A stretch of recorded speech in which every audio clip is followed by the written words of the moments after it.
old age rewards those who prepare for it and punishes those who didn't.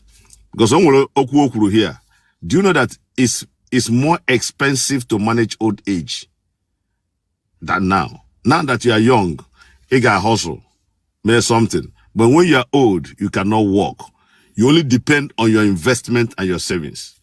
So if you did not invest and you did not plan for old age, the worst time to suffer in this world is in your old age. So anybody hearing us today, if you don't take anything home today, plan your old age. Otherwise, you're going to learn, and you're going to learn the hard way.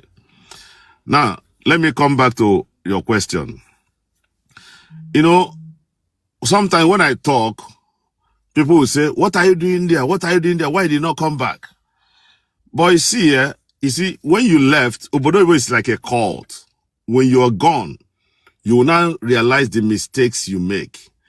Chukwumerijem, the truth is that everybody cannot japa. It's not possible.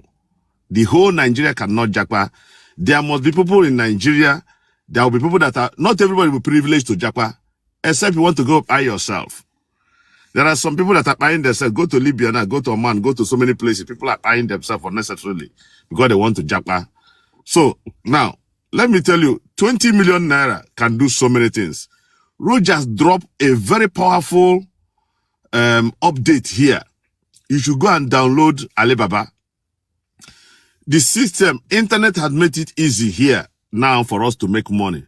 But the problem is that our youth, you see this youth where we get now, most of them don't want to work. They want a gumbute. About kind of a serious problem. I'm a serious problem now because life is a process. There is no elevator to success. Life is step by step. If you grow up, you stay up. If you jump up, you jump down. So that's what we are doing now. We don't want to follow the process. Now, only the 20 million naira on a buy now. Anyway, so many things here, man.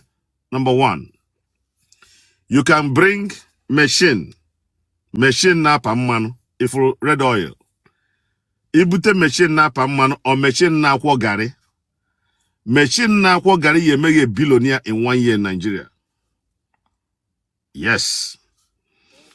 He said tie machine na kwa gari na. Ikuchaku ige ku maka red pepper. Pepe ahụ na atọ ụtọ ma ikuwe. So kuchago dike machine ikuo pepe. So Rogers, whenever he's saying, I like to grab he only update on your now, which will be now. Since on your update, you can never come this is not check here in our okuru. Man, when I have research. Whenever you meet intellectuals speaking, try to bring your note and jot something down. Or very, very important. So, Ibute machine, like Ihokuru now, production can give you so much money in Nigeria now. Ibute machine na pamman na, Ije na village ne bukota ndemad. In fact, ise tie na village, ndemad ade bute mmanu, you will charge them for ipal hammano ha. You also buy from the village and squeeze the oil, and now you will get the cheapest oil in the market. You can from there export. You can export to America. You can export to UK. You become a producer. Production nenye gonna buy in the madama here. Then you put a machine na kwa gare. Machine na kwa gare. Ye nye yezibwego because many people need it. When so many villages and handas na buapo. Hemu machine na kwa gare. So when investment when no do all those rural area no na live, all this image village. And when something gaga me investment those area every month again abora nnukwu ego the possible. Hey. Okay, let me give you an example. Emma, in my page, I do poverty deliverance service every Saturday morning by 11 o'clock, every Monday morning by 10 a.m. Anyway, one lady Biaro be Lagos. Biakwacha never be Lagos for many years. Nature's in a village during December time. West here, Kelebo Sasino in Suka, Enugu Sensia, Nyagana village ye, Jeche Eba na Pamano, Onwata de Mano, Nya post Garcia na ya page ye. Emana, after 1 month, the lady came to my page. Where sim George, I thank you very much. Do you know the mama na go to na village? Do you guess what? I'm Ego no no more. na village. 100% ego no na village. I am not going back to Lagos. I have now moved to village. Do you know what you told me? Do you know that this lady is supplying mano from his village now to the whole Nigeria? Just for listening to me. Yes. Enwere ihe ị ga-eme na your village. Gị na supply ya ga anywhere in Nigeria from your village. Jee check your page and about Edunchi. Edunchi na supply. Edunchi is na village here. Na supply Anunchi to America, to Australia, to Canada. Go and type Edunchi. As I'm talking to you now, go to Facebook, type Edunchi. Anunchi ko na-eme, ọ na-send there. Iru ya fuso order Edunchi mail na-enwe every day from America, from Canada, from Australia. Anyway, so many ways I make ego na buy. But the thing is that our people don't want to calm down. I actually go mbute. That's our problem. Edunchi they send the Anunchi from village here to America every day, to London, to UK, everywhere. Then when it comes to ụmụ ihe ndị ahụ na high demand for ndị n'obodo oyibo. So nchi ọwụ hot cake enwekwara na onye taga nchi na or hot cake. Chukwumerijem give me na-akọ.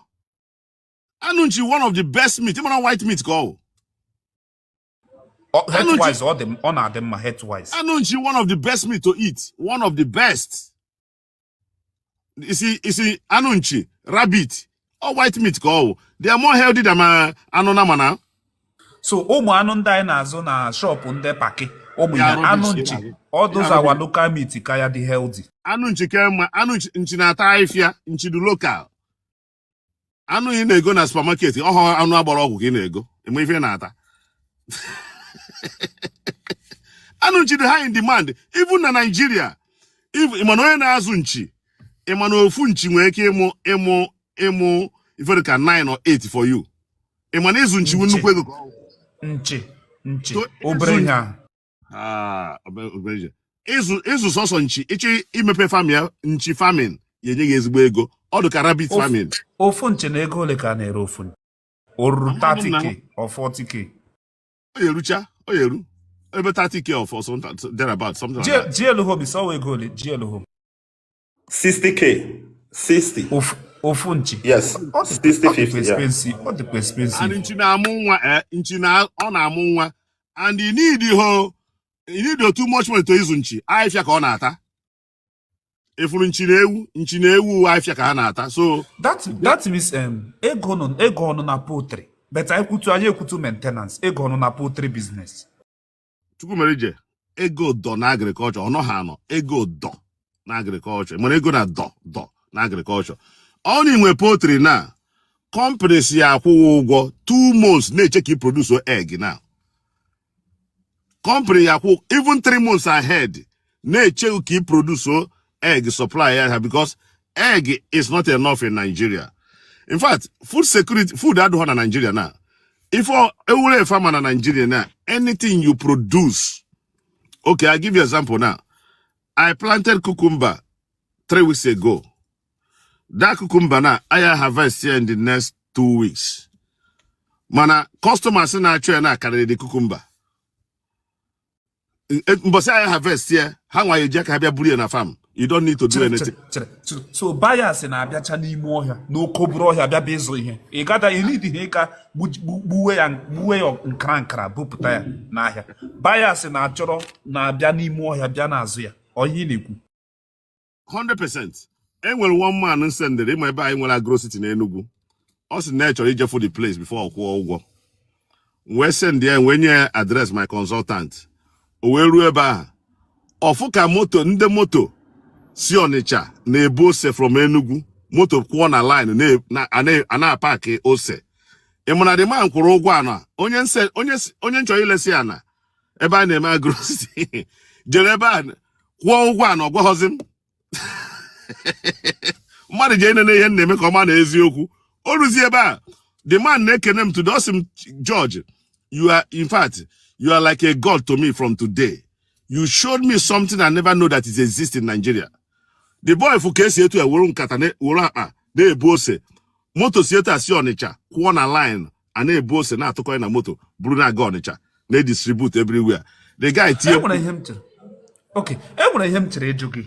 Oga Waja last month ọ bịara here say that na Ariaria Abia State Onitsha ọ bara na ndị Igbo iru kara all the whole university nọ n'ala Igbo combine ọweziokwu na Ariaria Abia State Enyimba Aba Onitsha and Nnewi market Ekonwa Owerri ọ dịla useful to ndị Igbo kara all the whole university and hotel combine ọweziokwu. Of course now. See, sometimes when you talk about opportunities nearby, they will tell you, go on nearby, why you don't come back. Sometimes when you go outside, you will not see. If you forget Roger Sukuleba, he's making money, doesn't have life. I want to tell you now, you can argue with your keyboard. 80% of our people that are living abroad, they don't have life. 80%. They just walk, go to work, come back, eat, sleep. Because sometimes I say, how many years have you worked here? 20 years. How many years have you worked here? So, did you come to this work just to work? There's no time for holiday. No time for... A manner between last year and this year, more than almost 50 Niger don't die for this UK. And I won't call every day now. Nde mmadụ na-ada onwe nke ya kwadocha ọrụ ebe ọ na-akwado ọrụ ọda nwe nke ya natụla na alahụla ebe ọ na-alahụla nwụọ ndị be anyị na-anwụ ka ọkọ here now because of stress. Obodo ibe adọkwa n'izi etu esi wee chee ya ọ bụrụ ka aka ilu si ada ka o si atọ. Enwere Facebook mmepe today.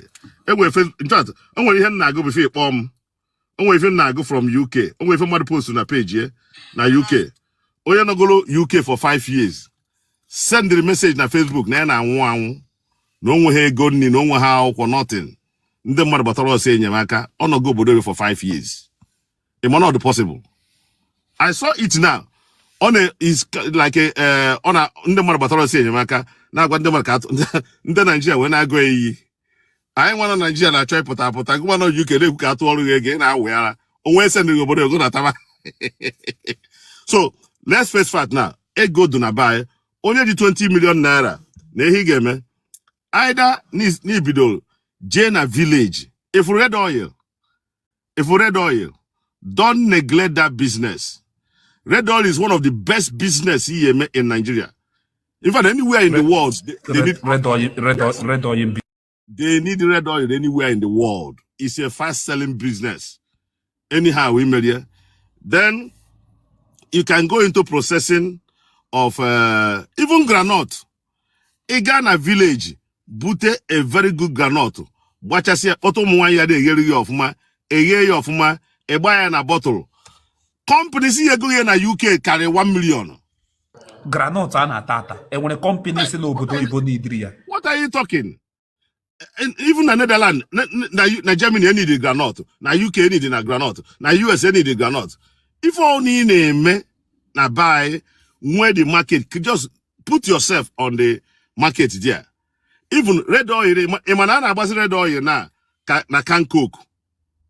Emanana basi red oil na can cook. Ne agency eme wedding brochure. Ndene eme wedding, mande na akwozi yenye contract. Eba red oil na this thing. Agency eme wedding brochure. Ane je wedding gift now and so on and so forth.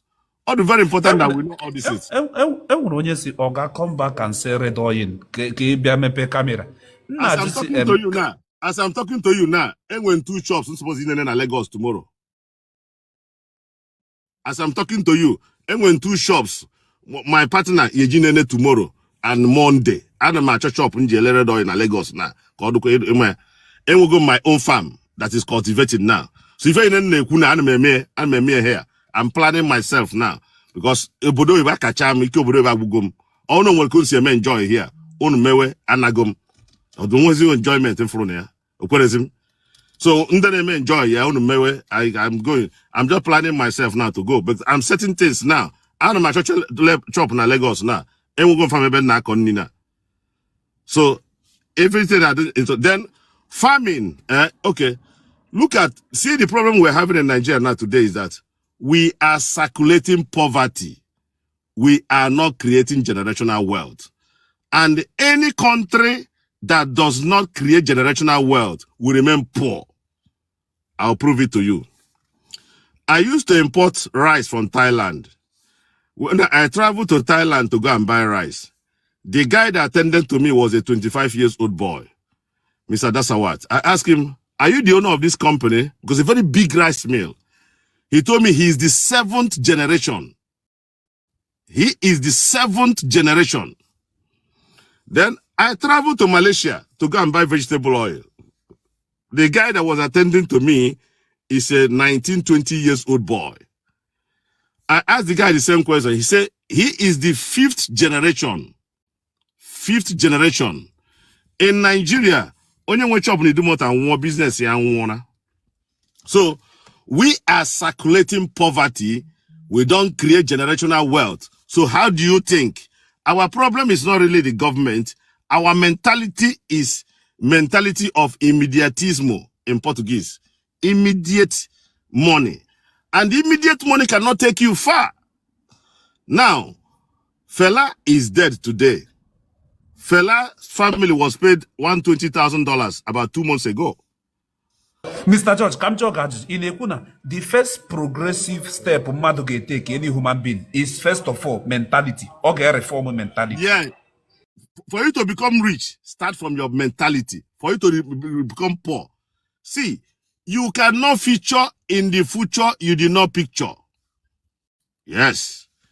You cannot feature in the future you did not picture. As a man thinketh in his heart, so shall he be. If you every day you think that you cannot make it, you cannot make it. Let me give you an example of Obama. The first day I saw Obama campaigning for presidency, I think I was having dinner with my wife in Dubai then. I said, look at this man, what did they find? This kind of person go win American president. Actually may dabble into that part. When I'm born, even they could do good for him.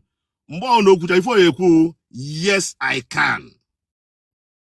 Ojecha campaign, yes, I can. That yes, I can means no win to go presidency before Zobe. So if you want to be a billionaire, you think like a billionaire. If you want to be a pobrenaire, you think like a pobrenaire. The choice is yours. So if you want to think like a billionaire, so let me go back what I'm saying.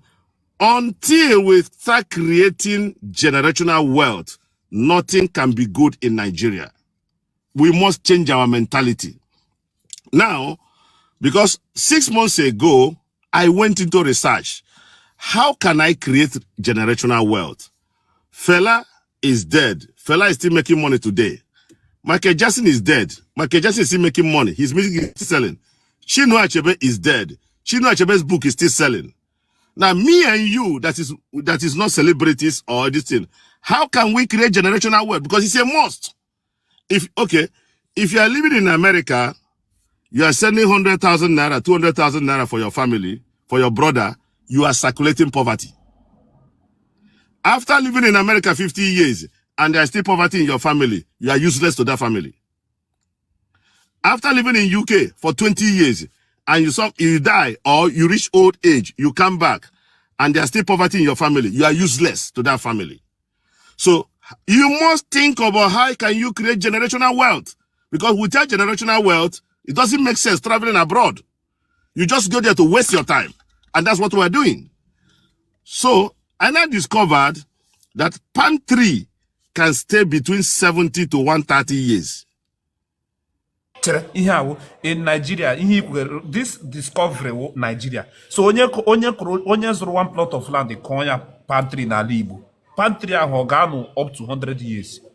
Palm tree that was planted in my father's house is still producing till today. I am 51. It will still be producing till I die. And next generation. Better local palm tree. All this imported palm tree, this thing. Even the important one, the imported one can still stay up to 50 years. Yes, even more. It depends on how you maintain it. So Oshishinko na longevity. And there are 24 ways to make money in palm tree. There are 24 ways. Can you analyze it, sir? This thing will go viral because people will like to go and revisit this discussion on YouTube. Okay. So, number one, this is palm nut. For example, this is palm nut. You crush this palm nut. It gives you red oil. That's one. The chaff from the palm of palm oil, they use it as fuel. You know, the AGS onko, AGS aquanwoko. You can even sell it to people that are using it to cooking. That is 2. The palm kernel itself, you crush it.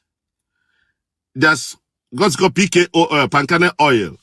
You can process that palm kernel oil, it turns to vegetable oil, in case you stew, then the residue from that palm kernel oil, you sell it to people using it to make soap and cosmetics. That's how many now? Who is counting for me? Who is counting? 4.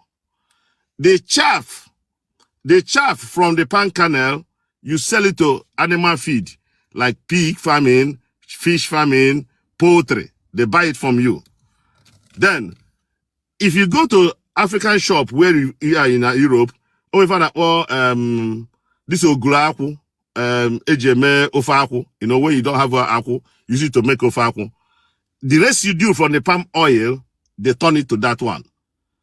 And so on and so forth. Then the palm tree itself, you can get palm wine. The tree itself, you can get broom. Then the shell of the palm kernel, you can export it to Japan. Back of your television, go and watch back of your television, or na Japan. So there are so many, I can't continue counting because there are so many, I think I've counted about 8 now or 10 now, and so many things you can do. Then that same palm tree, now, look at it now. Palm tree can stay between 70 to 100 years. Okay? So you own the land. For example, that 200,000, 300,000 you are sending to your family, if you close eye today and buy land and plant palm tree, that palm tree will be producing oil, whether you are dead, whether you are alive, that palm tree will be producing. So you have, what Fela have done with his music, you have done it with palm tree. So can go jog onye nwere 1 plot of land ka you ose na Nigeria na ala Igbo.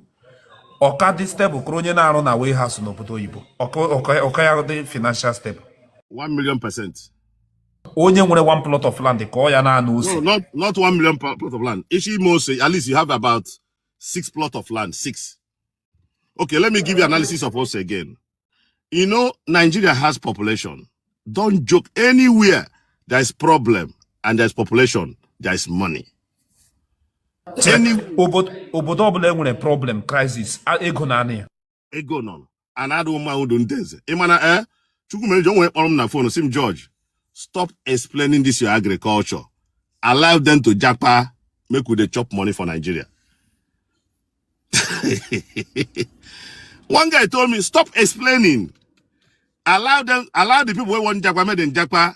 Make with the chop this money. Enwere ndị wu na dia prayer ka people na-apụsị n'ala Igbo ka ha na-ebu ka ha na-ebu ego. Another woman uru ndenze. Biko ya ọ nọ na live stream a, ị dị happy na our youth mapụsị go obodo oyibo ka iwe ike na-ebube ego n'ala Igbo. Send their request. Ga n'iru Mr. George, send their request. So okay, let me show you what you can. Okay, now one piece. You know, I said it the other day. 1 piece of tomato na buy will be 300 naira now. Ofunkulu tomato, Ofunkulu tomato, yes. 300 naira, or rolled like that. Ask people in comment section. Ask them. In Lagos today, it's about 300 naira, 250 to 300. Then imagine if you spend 10 million naira, like Roger said, if you spend 10 million naira to cultivate tomato today, you in 3 months' time you make nothing less than 50 to 60 million naira catch.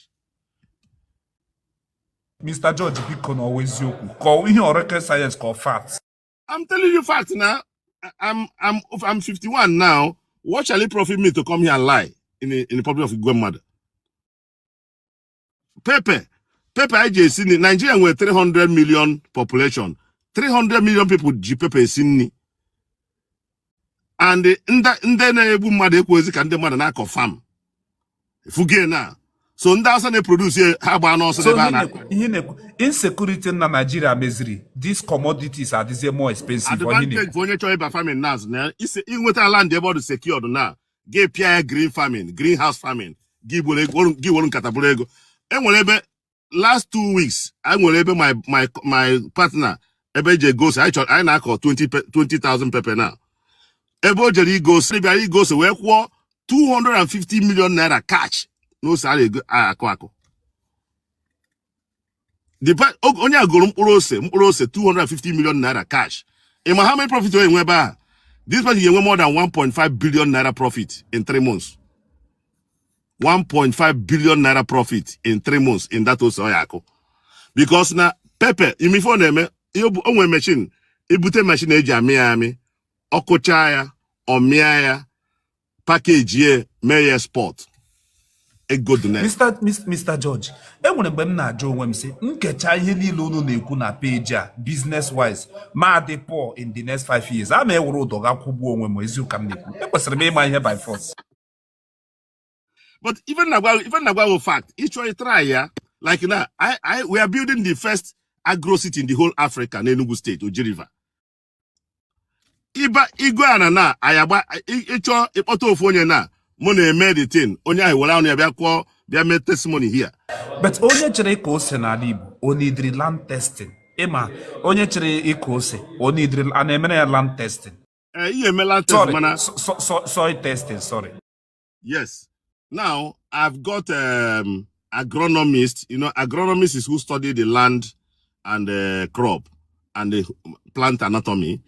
And I've got agric engineer with about 20 years experience. So what they do, then they check any species of ose.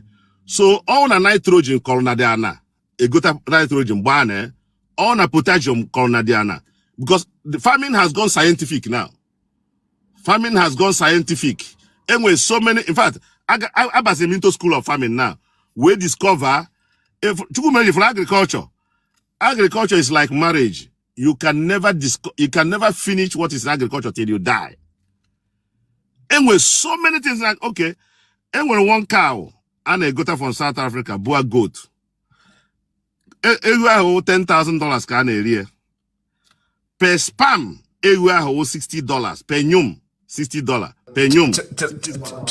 But can you hear spam? Can you hear mini amoyem? Across a window. Somebody by goes away 250 million naira cash. No salary kwako. Only a golum urose 250 million naira cash. Ima how many profit onye nwe ba? This person will more than 1.5 billion naira profit in 3 months. 1.5 billion naira profit in 3 months in that ose oyako.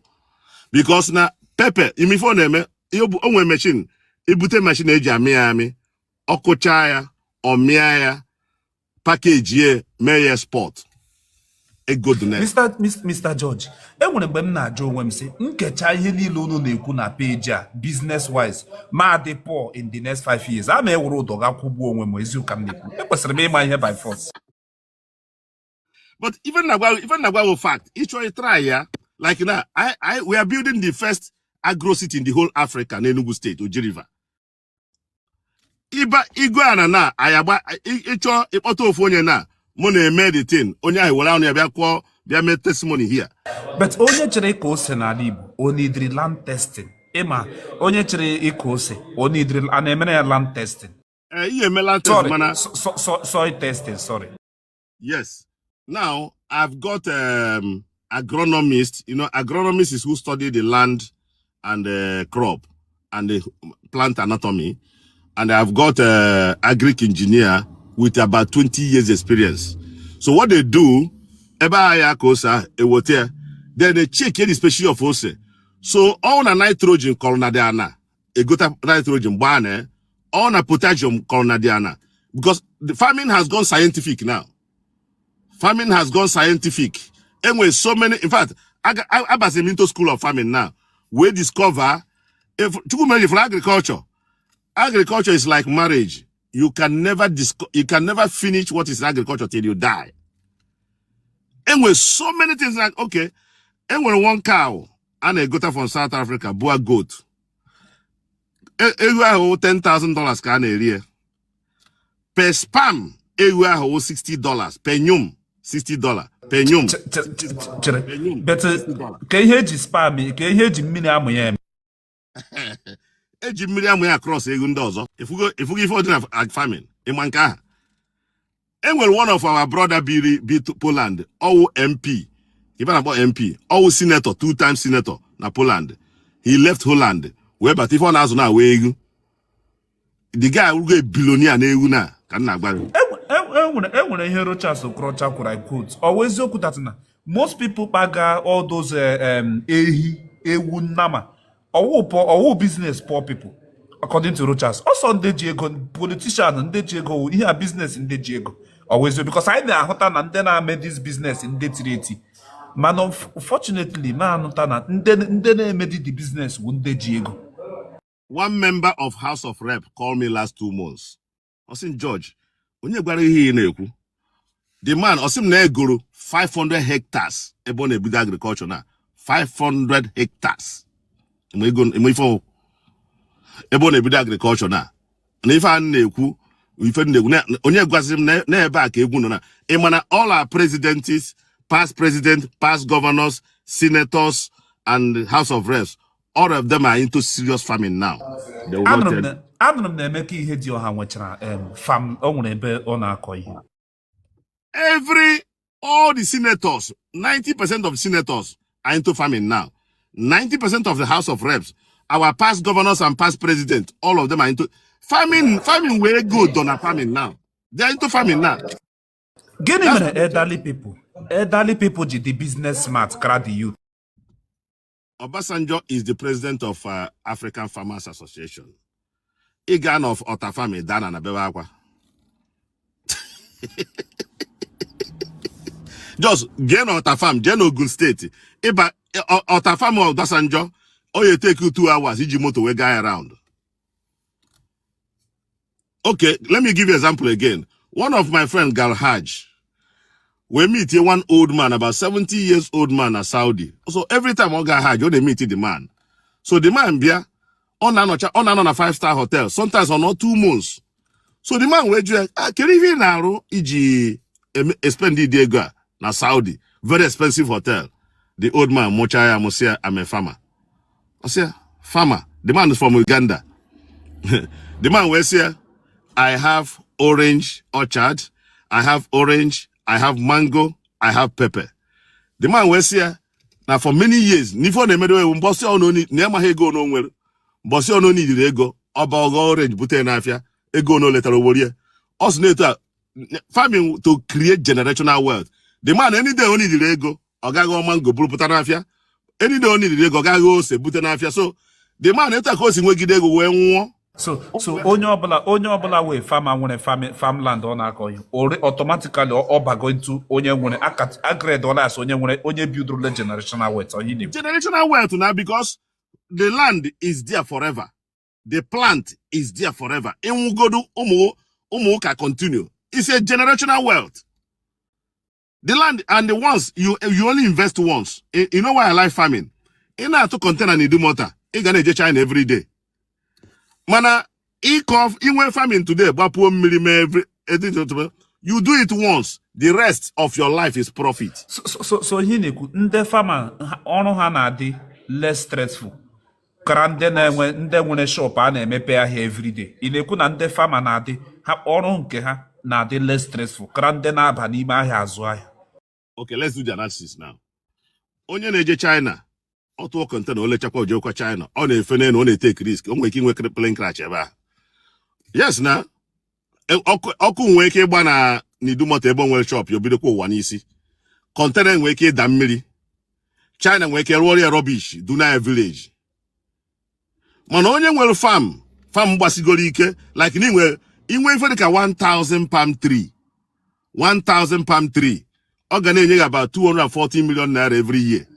Whether they roll, if you must go 1,000 pound tree. Yes. Get the capacity generate such money. 100%, Mr. George. 240 million naira every year. Whether you are 100%. dead, whether you are dead, whether you are alive, this money go to your family forever. On your generational wealth now. On a number 1,000 pound tree, even national UK. So it's the earlier we understand these things and go into it to create let's start Peter Obi say we should come from consumption to production.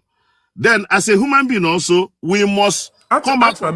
Achọrọ m ịjụtụ gị ajụ. That is all 1,000 pantry abi. Yes. How many plot of land ga contain 1,000 pantry iwe? Okay, each about 110 plots. That is, does it mean a pantry need this space? Or like palm tree, all the races, all the races go, or how like igunku ya metu nke ọzọ, ha na-anụ ọgụ. Even manimo ha, ege be nkwụ na anọ n'ime ọhịa, ọ na-enwe spaces. Ọ na-emetụ nke ọzọ, ọ na-eme ya affect. So by the regulation will 10 pantry per plot. 10 pantry per plot. Ọ na-like space. Okay. Mana inye the space, no enye gị ife ịchọ na. Okay, makwana nke anyị na-akụ na ife a na-akpọ ya wụ tenera. Malaysia hybrid tenera. Ife ọ na-agba na mmanụ oil na water. Ife ọ na-agba na mmanụ ugwogwo. This one anyị na-akụ na. Like, anyị na-ele 6 plot of land for 6.5 million. Anyị nwa ya kụrụ ga-eme everything onwe ihe ị ga-eme. Anyị nwere nke 14.5 million for 150. Anyị akụrụ 150 pieces of palm tree. You are not doing anything. This money covers both planting, both buying of the seedling, both fertilizing, both weeding, both everything. After 4 years, I hand you over. They are not only in Nigeria after 4 years. I get in you. Each of I continue manage very good. I get in you between 5 to 9 million naira every year. 96.5. Then in cause I get you 15 to 20 million every year. This money will come into you whether you are dead, whether you are alive. You are created generational wealth. So it's okay, important. Mr. George. Okay, that's from Ogaroji Oga Kennedy Megodom Moot. Megodom. Yeah. Achọrọ m ịma ihe mere no the youth of nowadays ana too much appreciation to people like Mr. Roger or Mr. George, people like Mazi Titi, even Mr. Preacher, intellectuals, you know, because I feel like every time I gonna struggle people like this to come and educate our